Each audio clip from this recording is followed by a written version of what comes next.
নায়িকা নিপুণ ও শেখ সেলিম গোপন ভিডিও ফাঁস। প্রধানমন্ত্রীর সঙ্গে চীন যৌথভাবে কাজ করার ব্যাপারে ঐকমত্য হয়েছে বললেন মাহদি আমিন। প্রশাসনের কর্মকর্তারা রাজনীতি থেকে দূরে থাকুন বললেন ডক্টর মঈন খান। চুক্তির পরও হরমুজে ড্রোন হামলাকে কাণ্ডজ্ঞানহীন বললেন ট্রাম্প। শি জিনপিং এর প্রতিশ্রুতি, চীন বাংলাদেশের বিশ্বস্ত বন্ধু হয়ে থাকবে। সর্বশেষে জানাবো, বাংলাদেশের ক্রিকেটে আর্থিক সহায়তা বন্ধ করতে আইসিসিকে বুলবুলের চিঠি। শিরোনাম শুনলেন, এবারে বিস্তারিত। প্রধানমন্ত্রীর সঙ্গে চীন যৌথভাবে কাজ করার ব্যাপারে ঐকমত্য হয়েছে বললেন মাহদি আমিন। মালয়েশিয়া ও চীন সফরে দ্বিপক্ষীয় সম্পর্ক জোরদার এবং বাণিজ্য সম্প্রসারণে ইতিবাচক অগ্রগতি হয়েছে বলে জানিয়েছেন প্রধানমন্ত্রীর উপদেষ্টা মাহদি আমিন। প্রধানমন্ত্রী তারেক রহমানের সঙ্গে যৌথভাবে কাজ করার ব্যাপারে চীনের ঐকমত্য হয়েছে বলেও জানান তিনি। শুক্রবার ২৬ জুন রাতে সফর শেষে দেশে ফিরে বিমানবন্দরে সাংবাদিকদের সঙ্গে আলাপকালে মাহদি আমিন এসব তথ্য জানান। প্রধানমন্ত্রীর উপদেষ্টা বলেন, মালয়েশিয়া এবং চীনের সঙ্গে দেশের স্বার্থ এবং বাণিজ্যের কিভাবে উন্নয়ন করা যায় সেসব বিষয়ে আলোচনা হয়েছে। এ সফরের মাধ্যমে চীনের সঙ্গে ঐতিহাসিক সম্পর্ক আরও উন্নত করা হয়েছে। প্রধানমন্ত্রীর সঙ্গে যৌথভাবে কাজ করার ব্যাপারে চীনের ঐকমত্য হয়েছে। মাহদি আমিন বলেন, চীনের প্রেসিডেন্টের করিডোরের প্রস্তাবের বিষয় ইতিবাচক হিসেবে দেখা হচ্ছে। ব্যবসা ও বিনিয়োগের জন্য গুরুত্বপূর্ণ এটি। গত রোববার ২১শে জুন রাষ্ট্রীয় সফরে প্রথম মালয়েশিয়ায় যান প্রধানমন্ত্রী তারেক রহমান, যেখানে বিভিন্ন কর্মসূচিতে অংশগ্রহণের পরদিন সোমবার ২২শে জুন বিকেল ৫টায় কুয়ালালামপুর আন্তর্জাতিক বিমানবন্দর থেকে বাংলাদেশ বিমানের বিশেষ ফ্লাইটে চীনের দালিয়ান রওনা হন তিনি।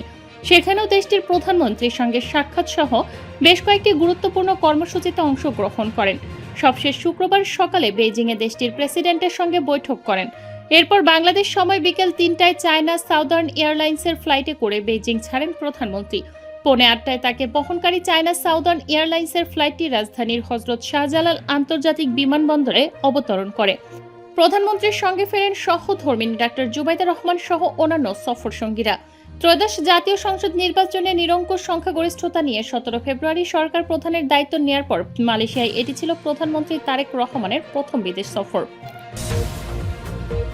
নায়িকা নিপুণ ও শেখ সেলিম গোপন ভিডিও ফাঁস। নিপুণের সাবেক স্বামীর বিস্ফোরক অভিযোগ। নিপুণের সাবেক স্বামী মোহাম্মদ সাজাদ হোসেন অপু সরকারের পতনের পর অভিযোগ করেন যে নিপুণ শেখ সেলিমের রক্ষিতা হিসেবে ছিলেন। অপুর দাবি অনুযায়ী শেখ সেলিমের রাজনৈতিক ক্ষমতার ভয় দেখিয়ে নিপুণ তাকে দীর্ঘদিন তার নিজের মেয়ের সাথেও যোগাযোগ করতে দেননি এবং মেয়ের যাবতীয় খরচের একটি বড় অংশ শেখ সেলিম বহন করতেন। প্রশাসনের কর্মকর্তারা রাজনীতি থেকে দূরে থাকুন বললেন ডক্টর মঈন খান। স্থানীয় প্রশাসনের কর্মকর্তাদের দলীয় রাজনীতির ঊর্ধ্বে থেকে জনগণের কল্যাণে কাজ করার আহ্বান জানিয়েছেন বিএনপির স্থায়ী কমিটির সদস্য ও নরসিংদী ২ আসনের সংসদ সদস্য ডক্টর আব্দুল মঈন খান। শুক্রবার সকালে নরসিংদীর পলাশ উপজেলা প্রশাসনের আয়োজনে আয়োজিত এক অর্থ ও ঢেউটিন বিতরণ অনুষ্ঠানে প্রধান অতিথির বক্তব্যে তিনি এ আহ্বান জানান। প্রশাসনের উদ্দেশ্যে ডক্টর মঈন খান বলেন, সরকারি কর্মকর্তাদের দলীয় রাজনীতি করার কোনো প্রয়োজন নেই। তাদের মূল কাজ হলো দেশের মানুষের সেবা করা। ব্রিটিশ সিভিল সার্ভিসের আদলে বাংলাদেশ সিভিল সার্ভিস গঠিত হয়েছে, যেখানে কর্মকর্তাদের কাজ হলো জনপ্রতিনিধিদের নির্ধারিত নীতি বাস্তবায়ন করা। নীতি নির্ধারণ করা সরকারি কর্মকর্তাদের কাজ নয় বলে তিনি মন্তব্য করেন। বর্তমানে বাংলাদেশের জনপ্রশাসন যেভাবে কলুষিত হয়েছে, সেই পরিস্থিতি থেকে বেরিয়ে আসার গুরুত্ব তুলে ধরেন তিনি। বর্তমান রাজনৈতিক ও অর্থনৈতিক প্রেক্ষাপট নিয়ে মঈন খান বলেন, জনগণের সমর্থন ছাড়া শুধুমাত্র গায়ের জোরে বা ক্ষমতার দাপটে কোনো সরকার টিকে থাকতে পারে না। দেশের মানুষ সহজ সরল এবং তারা ক্ষমতার পরিবর্তে জনগণের উন্নয়ন চায়। তিনি অভিযোগ করেন, গত সরকারের শাসন আমলে হাজার হাজার কোটি টাকা লুটপাট করে বিদেশে পাচার করা হয়েছে। ১,৬০,০০০ কোটি টাকা পাচারের উল্লেখ করে তিনি বলেন, এই অর্থ বিদেশে না পাঠিয়ে দেশের মানুষের উন্নয়নে ব্যয় করা সম্ভব ছিল। এছাড়া বিগত দিনে ব্যাংকিং খাত ধ্বংস ও প্রশাসনকে রাজনৈতিক প্রভাবমুক্ত না করার কঠোর সমালোচনা করেন তিনি। অনুষ্ঠানে পলাশ উপজেলা নির্বাহী কর্মকর্তা ইশতিয়াক আহমেদের সভাপতিত্বে উপজেলা সহকারী কমিশনার রাকিন মাসরুর খান সহ উপজেলা বিএনপি ও বিভিন্ন অঙ্গ সংগঠনের স্থানীয় নেতারা উপস্থিত ছিলেন। চুক্তির পরও হরমুজে ড্রোন হামলাকে কাণ্ডজ্ঞানহীন বললেন ট্রাম্প। হরমুজ প্রণালীতে একটি পণ্যবাহী জাহাজে ড্রোন হামলার অভিযোগ তুলে ইরানকে সরাসরি দায়ী করেছেন যুক্তরাষ্ট্রের প্রেসিডেন্ট ডোনাল্ড ট্রাম্প।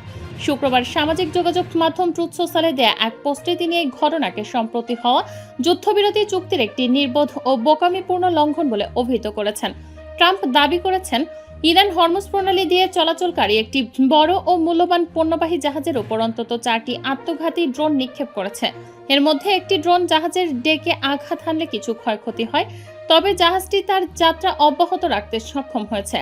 যুক্তরাষ্ট্রের সামরিক বাহিনী বাকি 3টি ড্রোন ভূপাতিত করেছে বলে জানিয়েছেন তিনি। যদিও ট্রাম্প এই হামলার সুনির্দিষ্ট সময় বা আক্রান্ত জাহাজ সম্পর্কে বিস্তারিত কোনো তথ্য প্রদান করেননি। ঘটনার সত্যতা নিশ্চিত করে যুক্তরাষ্ট্রের এক কর্মকর্তা সিএনএনকে জানিয়েছেন যে ওয়াশিংটন এই হামলার জন্য ইরানকে দায়ী করছে।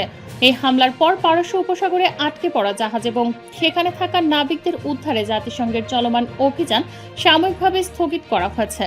তবে মার্কিন ওই কর্মকর্তা হামলার ধরন বা ক্ষতির পরিমাণ নিয়ে বিস্তারিত কিছু জানাননি। ইরান এখন পর্যন্ত এই হামলার দায় স্বীকার করেনি। এদিকে যুক্তরাষ্ট্রের ইউকে মেরিটাইম ট্রেড অপারেশনস জানিয়েছে, একটি পণ্যবাহী জাহাজের ডান দিকে অজ্ঞাত কোনো ক্ষেপণাস্ত্র বা বস্তু আঘাত করেছে, যার ফলে জাহাজের ব্রিজ বা চালকের কক্ষ ক্ষতিগ্রস্ত হয়েছে। অন্যদিকে ইরানের পারস্য উপসাগরীয় সমুদ্রপথ ব্যবস্থাপনা সংস্থা এক সতর্ক বার্তায় জানিয়েছে, তাদের নির্ধারিত নৌপথের বাইরে কোনো জাহাজ চলাচল করলে তার নিরাপত্তার দায়িত্ব ইরান নেবে না। এছাড়া এমন ক্ষেত্রে জাহাজগুলোর বিমা বা সংশ্লিষ্ট কোনো দায়ভারও তারা গ্রহণ করবে না বলে স্পষ্টভাবে জানিয়ে দিয়েছে।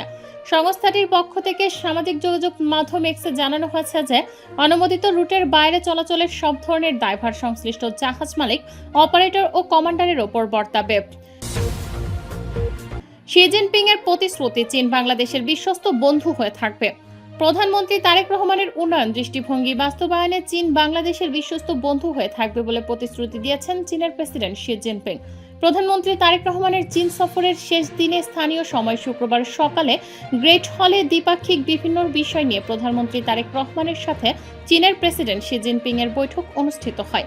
পরে প্রধানমন্ত্রী চীন সফর নিয়ে বেইজিংয়ে হোটেল দি ওয়াইইউতাই এক সংবাদ সম্মেলনে সাংবাদিকদের একথা জানান প্রধানমন্ত্রী পররাষ্ট্র বিষয়ক উপদেষ্টা হুমায়ুন কবির।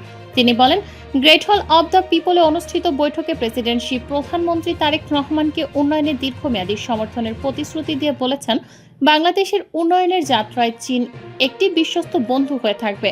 হুমায়ুন কবির বলেন, শি জিনপিং জোর দিয়ে বলেছেন, দুই দেশের বন্ধুত্ব ও অংশীদারিত্ব সাময়িক নয়, বরং তার নেতৃত্বে গণপ্রজাতন্ত্রী চীনের পক্ষ থেকে বাংলাদেশের উন্নয়নে এটি হবে দীর্ঘমেয়াদী অঙ্গীকার। এমনকি প্রেসিডেন্ট শি প্রত্যাশা করেছেন, প্রধানমন্ত্রী তারেক রহমানের এই সফর আমাদের দেশের উন্নয়নকে আরও ত্বরান্বিত করবে। বাংলাদেশের ক্রিকেটে আর্থিক সহায়তা বন্ধ করতে আইসিসিকে বুলবুলের চিঠি। বাংলাদেশ ক্রিকেট বোর্ডের সাবেক সভাপতি আমিনুল ইসলাম বুলবুল আন্তর্জাতিক ক্রিকেট কাউন্সিলের কাছে তাকে আবারও বিসিবির সভাপতির পদ ফিরিয়ে দেওয়ার অনুরোধ করেছেন। একই সঙ্গে বর্তমান বিসিবির জন্য আইসিসির আর্থিক সহায়তা স্থগিত রাখার আহ্বান জানিয়েছেন তিনি। ক্রিকেট ভিত্তিক ওয়েবসাইট ক্রিকবাজ এক প্রতিবেদনে জানিয়েছে, বুলবুল এই সপ্তাহের শুরুতে আইসিসির কাছে 14 পৃষ্ঠার চিঠি পাঠান। সেখানে তিনি সাবেক বাংলাদেশ অধিনায়ক তামিম ইকবালের নেতৃত্বাধীন বর্তমান বিসিবি বোর্ডের বৈধতা নিয়ে প্রশ্ন তোলেন। আইসিসিকে বুলবুলের চিঠি দেওয়ার বিষয়টি নিশ্চিত করে একটি সূত্র ক্রিকবাজকে বলেন, হ্যাঁ, তিনি বাংলাদেশের জন্য আইসিসির অর্থায়ন স্থগিত করার অনুরোধ করেছেন। আইসিসি বুলবুলের পাঠানো চিঠির বিষয়টি বিসিবিকে অবহিত করেছে। এর জবাবে বর্তমান বিসিবি পরিচালনা পর্ষদ ও বিশ্ব ক্রিকেটের নিয়ন্ত্রক সংস্থাটির কাছে নিজেদের অবস্থান তুলে ধরে একটি চিঠি পাঠিয়েছে। তবে এই চিঠির বিষয়টি অস্বীকার করেছেন বুলবুল। বৃহস্পতিবার 25শে জুন এক ভিডিও বার্তায় তিনি বলেন, একটা খবর দেখলাম যে আমি নাকি আইসিসিকে রিকোয়েস্ট করেছি বাংলাদেশের ফান্ডিং বন্ধ করে দেওয়ার জন্য।